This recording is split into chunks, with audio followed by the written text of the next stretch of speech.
Hello, everyone. I'm Marilyn, and I want to share a cautionary note with you all. My story involves some deeply challenging experiences with abuse. While I'll keep the details brief, I feel it's important to highlight certain events to shed light on the difficulties I faced with someone who was supposed to be family. Marrying my now ex-husband, Henry, is something I deeply regret. At first, Henry seemed like a wonderful person, and his family appeared equally admirable. His mother, Kayla, was involved in charity work, and his father, Bruce, was a successful businessman who made sure his family never lacked for anything. They seemed like the perfect family, and I was thrilled to join them. But after marrying Henry, things took a darker turn, primarily due to Kayla's behavior toward me. Her treatment started with small, petty actions, like hiding my glasses, phone, and purse, leaving me distressed as I searched for them while she watched, amused. As time went on, the acts grew more malicious. She would ask me to handle scalding hot pots, deliberately causing me pain. One instance stands out: she added fish sauce to a dish knowing I was allergic, causing a severe reaction that made me miss an important event. She would demand hours of cooking from me only to throw the food away afterward, denying any involvement or claiming these actions were accidental. The cruelty escalated further when, at a family gathering, she intentionally caused me to slip, trying to embarrass me in front of everyone. After enduring this for months, I finally confronted Kayla and asked for my husband's support. I demanded to know why she was targeting me, expressing how utterly exhausted I was by her behavior. Her response was pure denial and deflection. She accused me of being overly dramatic, insinuating that my complaints stemmed from jealousy, an accusation that was both baseless and deeply hurtful. Despite Kayla's outward image as a charitable, respected community member, her actions behind closed doors painted a very different picture, one that was difficult to reconcile with the image others had of her. What was even more shocking was the indifference Henry showed toward the abuse I was enduring from his mother. It became clear that Kayla was manipulative, expertly hiding her malicious actions behind a facade of innocence. And despite knowing exactly what was going on, like her dangerous tampering with my food and the deliberate misplacement of my belongings, Henry shockingly sided with her. When I confronted him, urging him to acknowledge his mother's abuse, he dismissed it outright. "You're being ridiculous, Marilyn. My mom would never do that. It's all in your head," he said. His response left me stunned. He echoed Kayla's claims that my worries were simply a result of jealousy and paranoia, completely ignoring the evidence of her malice. His denial of the truth was bewildering, especially from someone who had once shown me love and care. It felt as if I had been struck by lightning, blindsided by his complete disregard for my well-being. That's when Kayla intervened, threatening to kick me out of their home and telling me I was unworthy of their family. She even suggested that Henry could leave with me, hinting at the potential loss of his inheritance if he took my side. Henry's response crushed me. He sided with his mother, reassuring her of his loyalty and promising to correct my behavior. His readiness to dismiss me to preserve his standing in the family exposed a painful truth: Henry's loyalty was not to me, but to his future wealth. We had been living under his parents' roof, their insistence on it, with Henry working for his father's company. While he had some assets, he owned no property of his own and was heavily reliant on his parents for financial security. His sights were set on his father's wealth, and he wasn't about to jeopardize his inheritance by supporting me against his mother. This realization made it clear how deep Henry's greed ran, and how far he was willing to go to protect his interests, no matter the cost to our marriage or my well-being. Bruce, my father-in-law, was often away on business and remained oblivious to the turmoil brewing within the home. I never imagined that Henry, my husband, would choose not to stand up for me. His response to my plea for support was nothing short of shocking. "Marilyn, what's wrong with you? Do you want to risk our place in this family?" he asked dismissively after I shared the details of the abuse I had suffered at the hands of his mother. Feeling disheartened, I shot back, asking, what kind of partner would prioritize his future security over the well-being of his spouse? His defense was equally disheartening. He argued that it was unreasonable for me to expect him to confront his mother, suggesting that doing so could jeopardize his inheritance. I pressed further. "Is your inheritance more important than our marriage?" I suggested that we could start fresh, away from his family's influence, even if it meant living more modestly, but he dismissed the idea immediately, insisting that we could never afford such independence and demanding that I simply endure his mother's treatment without complaint. In that moment, the truth hit me hard. Henry had chosen his path, and it was not the one I had envisioned for us. He was not the partner I believed him to be. Feeling isolated and unsupported, I made a decision. I would not let Kayla's manipulations defeat me. Instead of fleeing, I would expose her for who she truly was. My plan was daring yet straightforward. I discreetly gathered footage from the house's security cameras, documenting Kayla's abusive actions. I carefully compiled the evidence into a video, setting it aside for the right moment. Kayla's upcoming birthday party, which would be attended by family and guests, including Bruce, her husband. When the day of the celebration arrived, Kayla was the picture of grace and warmth, especially in front of others. Her behavior toward me was surprisingly pleasant, likely because of the company. It was the perfect opportunity to reveal her true nature. My resolve was firm. It was time to expose Kayla's cruelty without making a scene. I played along during the festivities, biding my time. When the birthday cake had been served and the moment felt right, I stood up and addressed the gathering. "Thank you all for joining us to honor Kayla on her special day," I began, my voice steady. "Many of you are familiar with her reputation as a kind and generous individual. Today, I prepared something to showcase just how remarkable my mother-in-law truly is." I gestured toward a screen set up for the occasion. "Instead of merely talking about her deeds, I've compiled a video to give you all a closer look. Please enjoy." As the video played, it revealed the truth of Kayla's actions, and the facade she had so skillfully maintained began to crumble before everyone's eyes. I was ready for whatever came next, knowing that I had friends who would stand by me at a moment's notice. After years of enduring mistreatment, my resolve had solidified. I was determined to stand my ground and expose Kayla's duplicity for everyone to see. My concern for what my husband or his mother thought of me had vanished. I was beyond caring. The reaction to the video was immediate and intense. The guests were visibly stunned, while Kayla and Henry were left speechless, caught off guard by the revelation. Bruce, who had been distant due to his business commitments, was understandably shocked by what he saw. When the video ended, it was Bruce who broke the silence, demanding an explanation from Kayla. Kayla, desperate to protect herself, tried to dismiss the footage as manipulated. She insisted she was innocent, accusing me of malice. Her attempt to deflect blame only fueled my determination. The audacity of her claims, suggesting that an entire year of abuse was a product of my imagination, was staggering. I watched, wondering if anyone could still be fooled by her lies after witnessing such clear evidence of her actions. Calmly, I addressed Kayla's attempts to discredit me. "So, you're accusing me of tarnishing your reputation? How about we involve the police and see if they think these videos are fake?" I suggested, keeping my tone steady. Kayla scoffed at the idea, dismissing the police as a waste of time and insisting that the footage was nothing but lies on my part. But the mention of law enforcement clearly rattled her. She hadn't expected me to make such a bold move. This was a step too far for her, and her panic was evident.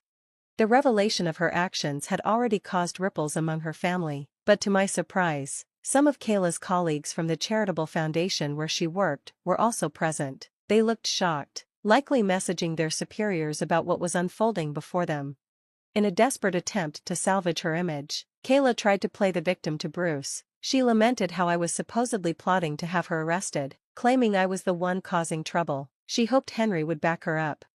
Henry's feeble defense only made things worse. "It's not what it seems, Dad. Marilyn's overreacting. Mom's been nothing but kind," he stammered, trying to defend the indefensible. This moment underscored Henry's complete indifference toward the abuse I had suffered. Bruce, catching on to the fact that Henry knew what was happening and had done nothing about it, was visibly shocked. It was becoming clear to everyone that Henry's priorities were seriously skewed, that he valued his inheritance and the luxury of their grand home more than my well-being. Bruce, a man of principle, was appalled not only by Kayla's actions, but also by his son's lack of action. His reaction confirmed what I had hoped: he would not stand by idly. His moral compass and sense of justice made him an unexpected ally in my fight for justice. His anger was palpable, signaling that he would not let this go unanswered. This was a turning point. The true nature of those around me was laid bare, and the stage was set for what would come next. When I shared with Bruce that Henry had dismissed my reports of abuse, claiming it was all in my head, his face said everything. It was a pivotal moment when Bruce realized just how unfairly Kayla had been portrayed. His shock was evident. He couldn't believe I hadn't approached him sooner, but I explained my need to gather undeniable evidence of Kayla's cruelty, fearing that without it, my word would be doubted. Bruce's support came swiftly and sincerely. He apologized for his son's failure to protect me and expressed regret over not intervening sooner. He even gave me his blessing to involve the police, a stance that caught both Kayla and Henry off guard. They had always believed their family's unity would shield them from any external scrutiny. Kayla's desperate plea to Bruce, attempting to paint herself as the victim of an unfair accusation, fell on deaf ears. Bruce's patience had worn thin. He condemned both Kayla and Henry's actions, declaring his intention to divorce Kayla and disown Henry. The stunned silence in the room spoke volumes. Kayla and Henry, who had long manipulated situations for their own benefit, found themselves on the receiving end of a firm, unwavering decision. Bruce's declaration of independence from them was met with approval from the guests, signaling a clear break from the past. To my surprise, Kayla's colleagues, who had witnessed the truth, now stood by me, offering their support. Kayla was left to face the consequences of her actions and the wrath of an irate husband. Her and Henry's final attempts to sway Bruce were futile. Bruce, fueled by undeniable evidence of their wrongdoings, remained resolute. He denounced Henry's greed and cowardice, affirming that I deserved far better than I had received. In a dramatic turn, Bruce prioritized integrity over familial ties, proposing to sever all legal and financial connections with Henry and Kayla. Despite their protests and disbelief, Bruce stood his ground. His stance marked a significant departure from the past, signaling a new chapter of accountability and justice, and paving the way for healing. Even as Kayla and Henry desperately sought forgiveness, Bruce's resolve remained unshaken. The revelation of the extent of Kayla's cruelty was a deal-breaker for him. The shock of discovering how monstrous his wife could be was too much for him to bear. Kayla's reaction to his decision was as if she had been struck by lightning. Henry, teary-eyed, pleaded for forgiveness, ignoring the true victim of their actions, me. The unfolding drama exposed the true priorities of Kayla and Henry. Wealth and social standing far outweighed any sense of basic human decency. Henry's distress over losing his inheritance, rather than the torment inflicted upon his wife, spoke volumes about his character. Kayla, too, resorted to tears, but not in an apology to me. She wept in an attempt to sway Bruce from making his drastic decision, pleading for forgiveness as though the betrayal could be brushed aside as a mere mistake. Their apologies, once directed at me, now rang hollow under Bruce's pointed scrutiny. I couldn't help but recoil from their belated apologies, recognizing them for what they truly were, self-serving attempts to regain control. I made it clear that I would not accept their shallow regrets. Their remorse wasn't born out of genuine contrition, but from the consequences they now faced. With their actions exposed for all to see, they had failed to acknowledge me as a person worthy of respect and kindness until it threatened their comfortable lives. Their pleas for reconciliation, invoking family and forgiveness, were nothing more than empty words. I had grown too much to fall for their deceit again.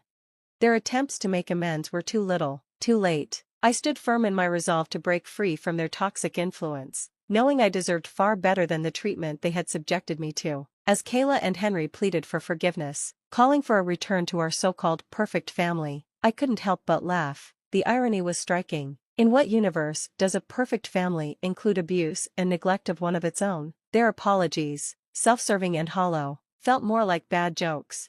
Empowered by the truth of their actions, I faced them with a dismissive smile. You think I'd ever see you as family after everything? You're mistaken. You're just parasites, scared for your future. Well, here's the truth, I don't forgive you. You're nothing to me. And Henry, don't bother with the husband card, I'm divorcing you. That's non-negotiable. Henry's pitiful attempts to justify his actions, claiming it was all in the name of protecting our future, fell on deaf ears. His excuses only underscored his greed and complicity in his mother's cruelty. Bruce, equally disgusted by Henry's behavior, reaffirmed his decision to disown him, declaring that Henry's inheritance was forfeit, regardless of any attempts at reconciliation on my part. Standing my ground, I announced my intention to divorce Henry and claim what was rightfully mine in the settlement, ensuring he was held accountable for his role in this mess. Their continued apologies became mere background noise as I focused on my own resolve. The moment I left, with my friends by my side and Henry halted by Bruce's stern warning, was liberating. I couldn't afford Kayla a final glance. It was time to move on from the toxicity that had trapped me for so long. This departure wasn't just an escape. It was a declaration of my newfound strength and autonomy, a closing chapter on a painful segment of my life, and the beginning of a journey toward healing and self-respect. Eager to erase the memory of Kayla's cruelty, I chose not to involve the police. With Bruce initiating the divorce and disowning Henry, legal battles seemed unnecessary. They were already facing the consequences of their actions. Bruce had evicted them, and without a prenuptial agreement in Kayla's favor, she had no claim to his wealth. Kayla's misconduct was exposed by her colleagues at the charity foundation, leading to her dismissal. Henry lost his position in his father's company and any hope of a significant inheritance, leaving them to consider me, of all people, as their fallback. Given my stable job and finances, Kayla's audacity to seek help from me under the guise of familial bonds was swiftly met with a firm denial and the threat of legal action should they attempt to contact me again.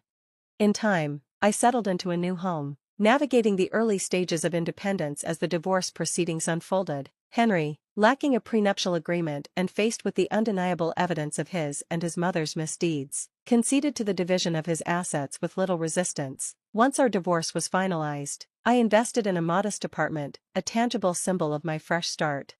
Henry's subsequent struggles, juggling multiple jobs to support his uncooperative mother, seemed to him an unjust reversal of fortune. His attempts to reconcile were met with dismissal from me. Their ongoing hardship served as a prolonged retribution, a consequence of their own making. Now, with the dust settled, my life has moved on to a peaceful chapter, mirrored by Bruce's recovery from the ordeal. Henry and Kayla, however, are living out the natural consequences of their actions. It's a fitting resolution to a tumultuous period. This slow burn of a turnaround underscores a profound shift in our fortunes, highlighting the lasting impact of choices and the eventual realization of justice.